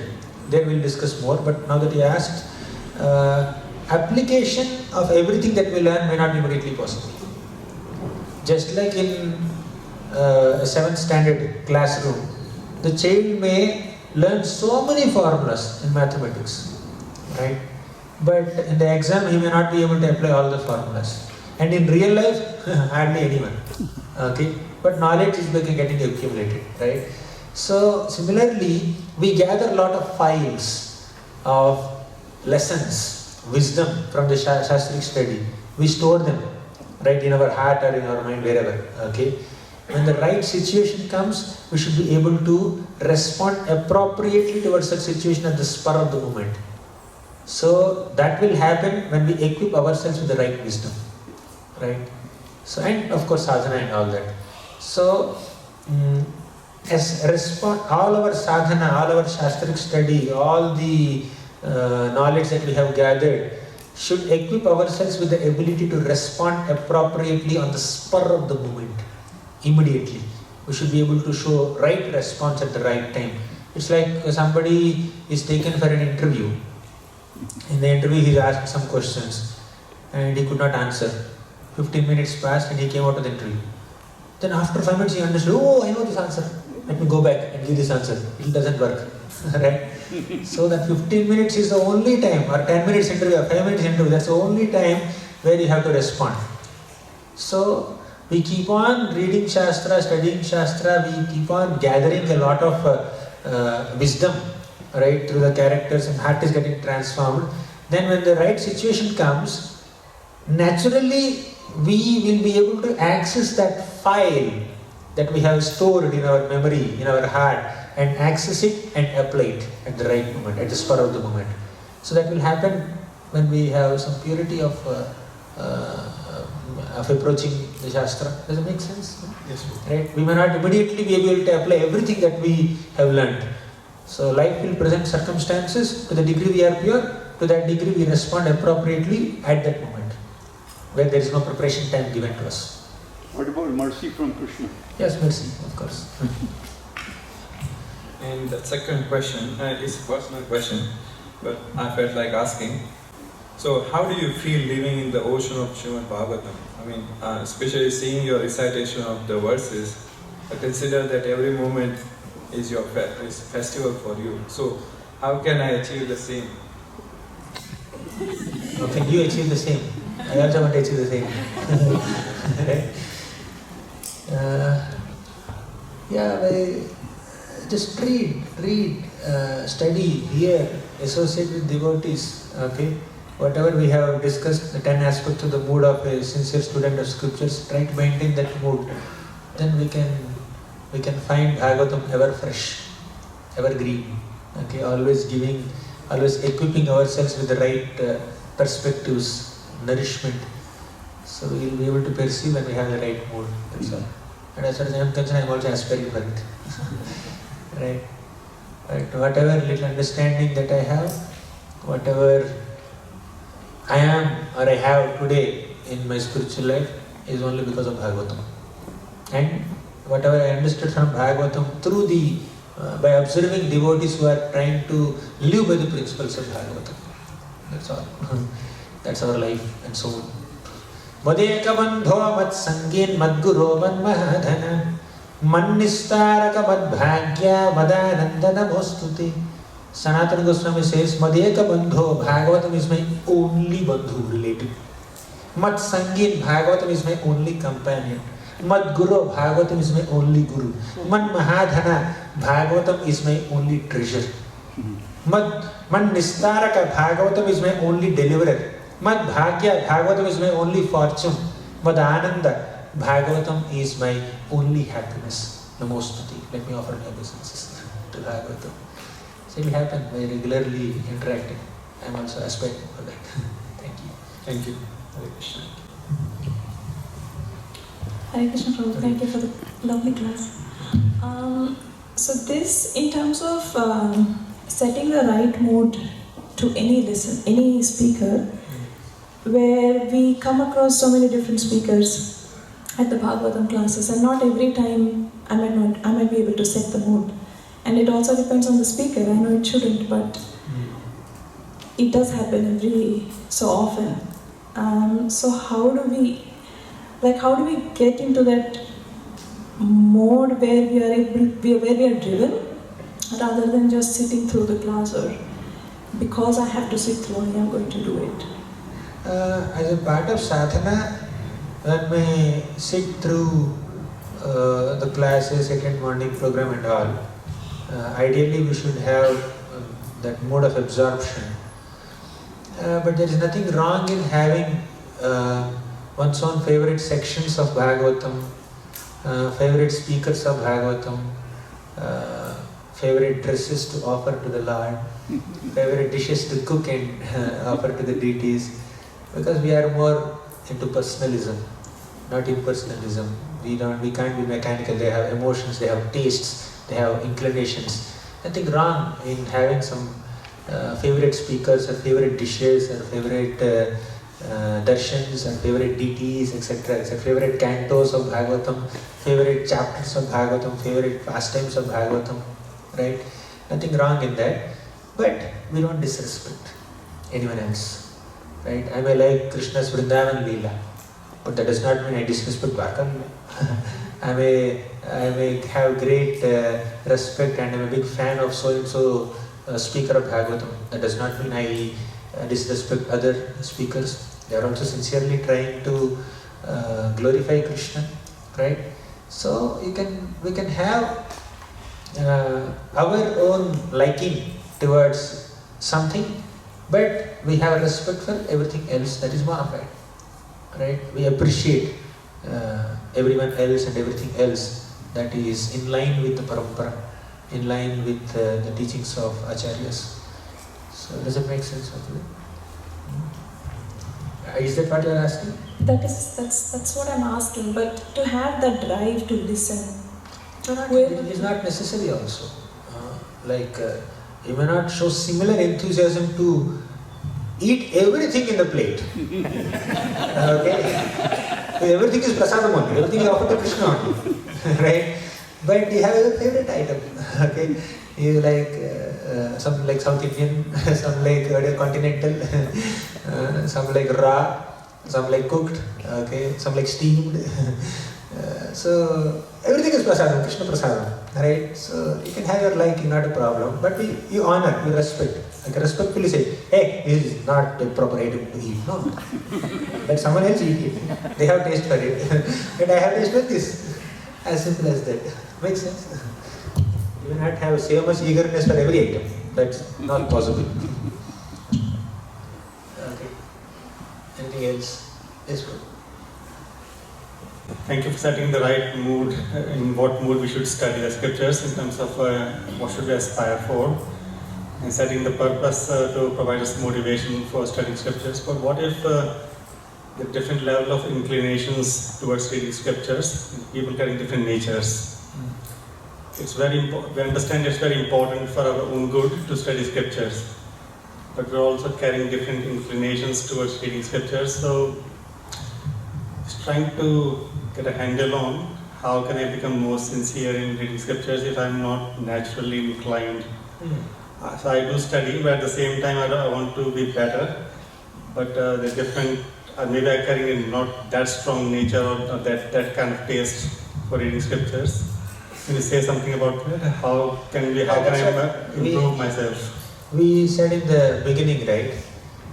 Spiritual culture is important. There are 5 potent limbs of bhakti, and different devotees may find themselves naturally getting attracted to and getting absorbed in a particular limb more than other limbs. Nothing wrong in it. Somebody, whenever they get time, they pick up Bhagavatam and study. There are some devotees, whenever they pick up time, whenever they have time, they pick up bead bag and chant extra rounds. 16 rounds are over, but still they want to chant more, right? Or that day quota of reading of 1 hour is over, but still they want to read more. So different devotees have different inclinations to get absorbed in Krishna through different limbs of bhakti. There's nothing wrong in it, right? So we can follow our taste, but we should have some basic understanding of Shastra, okay, at least one reading of Bhagavatam, at least one reading of Bhagavad Gita, okay, and then you can constantly, regular basis, hear from devotees who are presenting Shastra. That may be also okay, right? So, but we may get absorbed in one limb more than other limb. There is Ekanga Bhakti also, there is Anekanga Bhakti also. So So our capacity and our inclinations are acknowledged because we are personalists, not impersonalists, right? So there is no 4 regulative principles, mandatory, no compromise there, right? But other things we have within this rigid practice of regulative principles, there is a lot of liberty given to us to choose how you want to get connected to Krishna, in what way. Shravanam, Kirtanam and all these are important, but some like Shravanam more, some like Kirtanam more. So that's why we have examples of devotees also. Of Ekanga Bhakti and Ekanga Bhakti. Makes sense? But if you want to specifically, you're aspiring to get absorption in Shastra, the best way is to have combined studies with other devotees. You sit with other devotees, study Bhagavatam together. There are so many reading forums. Okay? You want to, but it's not natural for you. Sit with someone else who is finding it more natural. So together in Kali Yuga, Sangha gives a lot of strength. Right? Association gives a lot of strength. So study with them. If you can't study alone, it will become easy. Makes sense? Thank you. Hare Krishna Prabhuji. Prabhu, what was the most striking aspect was at the beginning of the class you said spiritual culture has to be set before even to set the mood. This is just my own limited understanding. Seva, Sangha, Sadhana, Swadhyaya, Sadachara. We agree, but what is that aspect of Sadachar one has to inculcate? Because coming from a traditional family, South India, we have a lot of Achara, all of that. Does that all matter, or is it Sadachar something separate? We also know we have courses in VIHE about Sadachar. But what exactly do you mean by Sadachar that contributes us to have that spiritual culture? Yes. So Sadachar more in a spiritual perspective. Not all the traditional rituals or rules and regulations and protocols that we have been following since childhood. When I said Sadachar, it's mainly Achar, means interactions with other devotees, our behavior, our dealings with other devotees. Basically, it's the mood of gratitude, compassion, tolerance, patience, humility. This mood, these Vaishnava qualities should reflect in our behavior. That's the Sadachar part.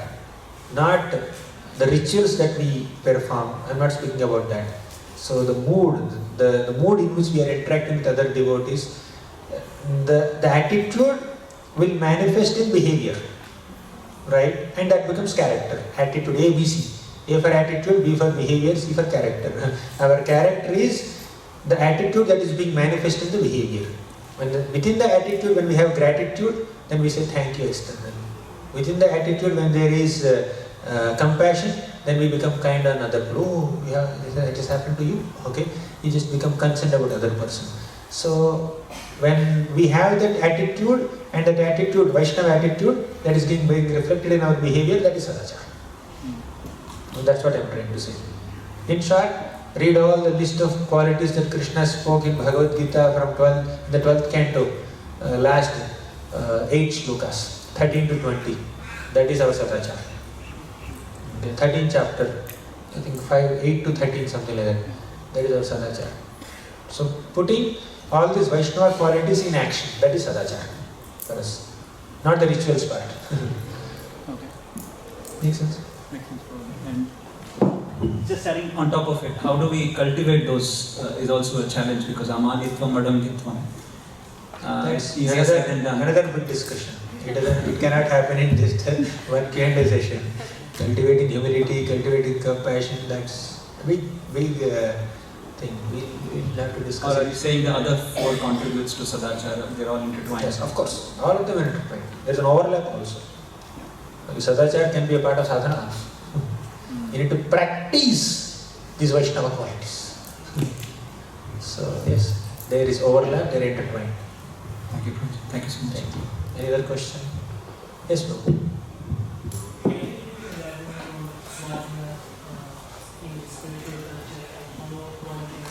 Yes, we have not even started that. Afternoon entire session is on Swadhyaya only.